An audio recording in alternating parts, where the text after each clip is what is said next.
Good morning students. जैसा कि हम अपना प्रोटीन एनर्जी माल न्यूट्रिशन टॉपिक पढ़ रहे थे, लास्ट क्लास में हमने मैरास्मस के क्लिनिकल मैनिफेस्टेशन तक देख लिया था। अब हम पढ़ेंगे डायग्नोसिस कैसे किया जा सकता है माल न्यूट्रिशन का।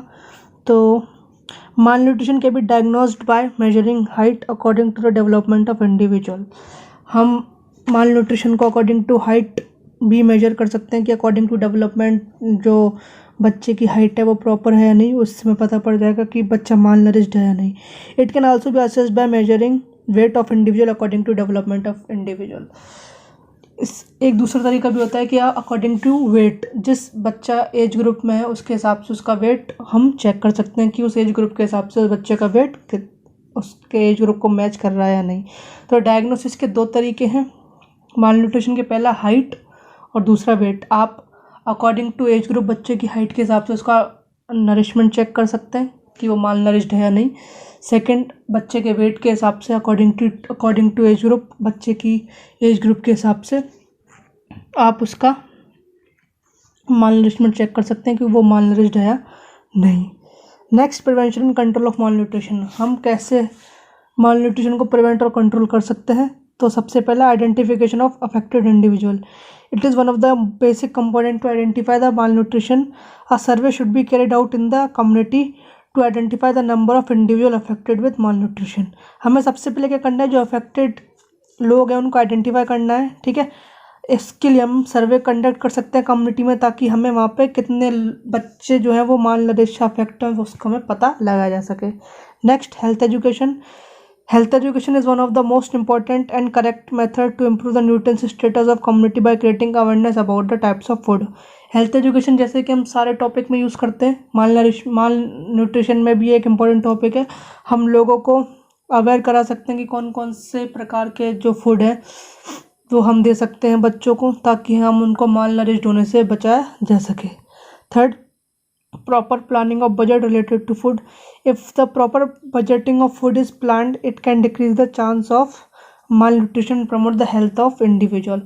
अगर हम अच्छे से अपना जो बजट है वो फूड के लिए प्लान करेंगे तो कहीं ना कहीं जो हमें माल नरिशमेंट है उससे हम बच सकते हैं। जैसे कि अगर हम अवॉइड करें जंक फूड को, ठीक है, और जो ग्रीन लीफी वेजिटेबल है, जो न्यूट्रिशियस फूड है उस पर हम ज़्यादा ध्यान दें, तो कहीं ना कहीं जो हमारा हेल्थ वो है वो जो इम्प्रूव होगा और जो हमारा नरिशमेंट लेवल है, जो न्यूट्रिशन स्टेटस है वो भी इम्प्रूव होगा। Next, promoting exclusive breast feeding till 6 month. If there is promotion of exclusive breast feeding, the infant will be able to produce immunity which will help the infant to fight against disease and infection.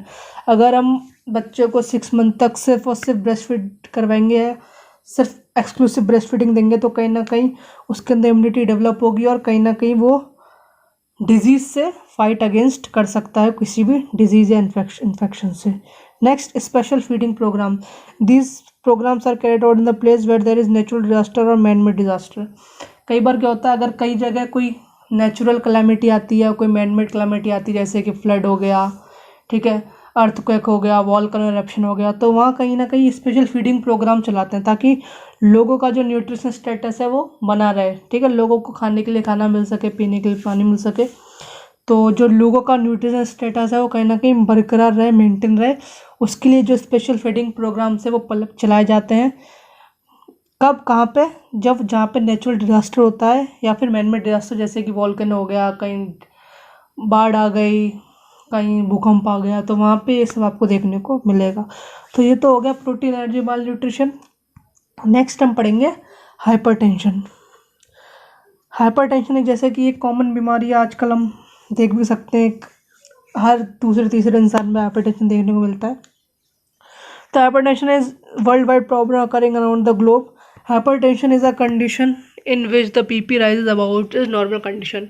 Hypertension एक ऐसी बीमारी है जिसमें क्या होता है, जो हमारा ब्लड प्रेशर है वो नॉर्मल कंडीशन से ज़्यादा हो जाता है। इसमें यह आपने मेडिकल सर्जिकल में भी पढ़ा होगा पहले ही, तो इसमें ज़्यादा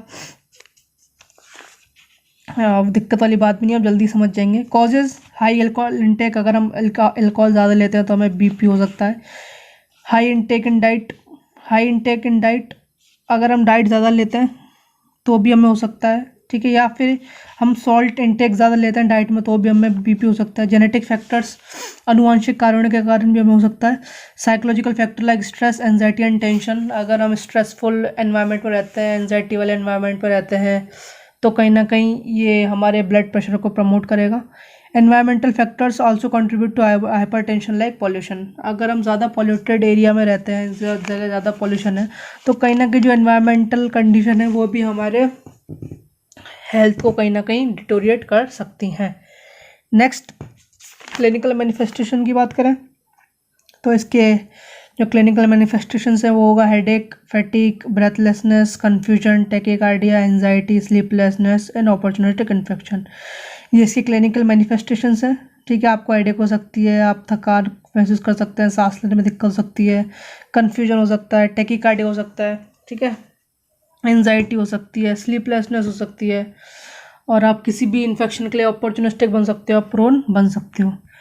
डायग्नोसिस की बात करें तो history taking, physical examination, vital sign. History taking आप इसके बारे में पूछ सकते हो कि आपको जेनेटिक, मतलब आपके घर में किसी और को, आपके फादर को, मदर को तो ब्लड प्रेशर की बीमारी नहीं है, आप उसका फिजिकल एग्जामिनेशन कर सकते हो। वाइटल साइंस में आप temperature, pulse, respiration, blood pressure ये सब ले सकते हो। तो आपको जब आप ब्लड प्रेशर लोगे तो कहीं ना कहीं आपको आसानी से पता पड़ जाएगा कि वो जो इंसान है, जो इंडिविजुअल है, जो पेशेंट है, वो उसको ब्लड प्रेशर की बीमारी है या नहीं। नेक्स्ट, प्रिवेंशन कंट्रोल, हम कैसे ब्लड प्रेशर को प्रिवेंट कर सकते हैं। The nurse should educate the client to take low salt diet, सबसे जो इम्पोर्टेंट चीज़ है वो यही है कि हमें जो पेशेंट है उसको एजुकेट करना है कि अपनी जो डाइट है उसमें कम नमक वाली डाइट ले, लो सॉल्ट वाली डाइट ले।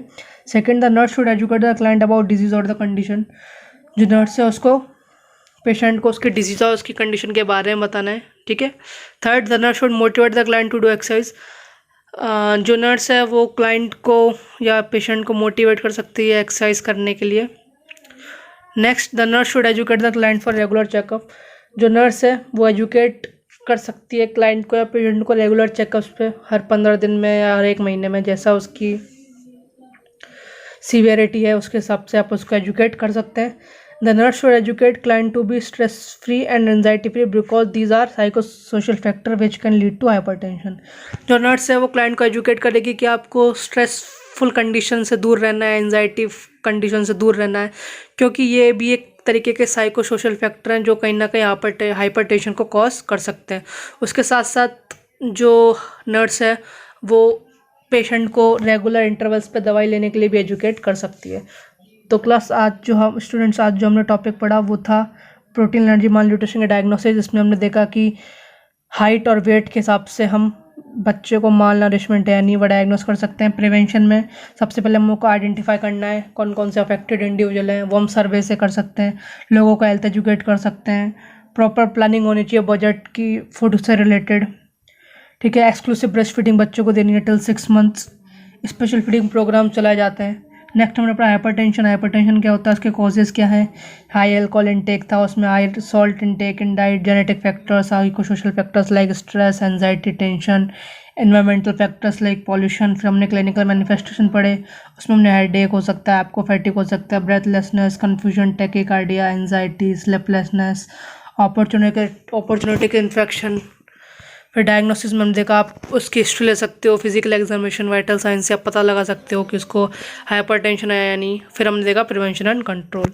नेक्स्ट क्लास में हम एक नए टॉपिक के साथ आएंगे। तो thank you and have a nice day.